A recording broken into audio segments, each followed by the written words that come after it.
Hello மக்களே, alligator fans, இந்த video உங்களுக்காக தான். அலிகேட்டர் ஃபேன்ஸ் மட்டும் இல்லை, மான்ஸ்டர் ஃபிஷ் வச்சுருக்க எல்லாருக்குமே இந்த வீடியோ சூட்டபுளாக இருக்கும்.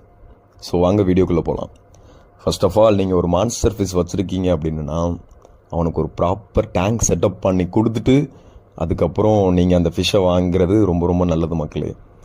ஏன் சொல்கிறேன் அப்படின்னா, நம்ம பையன்லாம் பார்த்தீங்க அப்படின்னீங்கன்னா புழு சைஸில் இருந்தான் மக்களே ஒரு 3 மந்த்துக்கு முன்னாடி. இப்போ பார்த்தீங்கன்னா இவன் 1.5 அடியில் இருக்கான். டெய்லியுமே இவனோட க்ரோத் வளர்ந்துக்கிட்டே இருக்குது மக்களே. ஸோ இவனுக்கு ஒரு ப்ராப்பர் செட்டப் நம்ம ரெடி பண்ணி கொடுத்தா தான் எவனும் ஸ்ட்ரெஸ் இல்லாமல் பீஸாக இருப்பான்.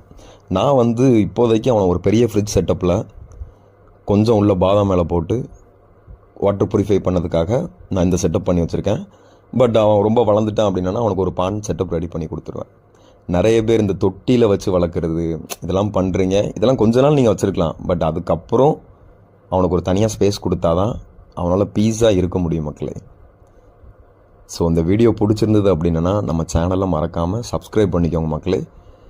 இந்த ஃபிஷ்ஷின் இல்லை, நிறைய ஃபிஷ் நம்ம வளர்க்குறோம். ஸோ அதோட வீடியோவும் நான் ரிலேட்டடாக அடுத்தடுத்து அப்டேட் பண்ணுவேன். நன்றி.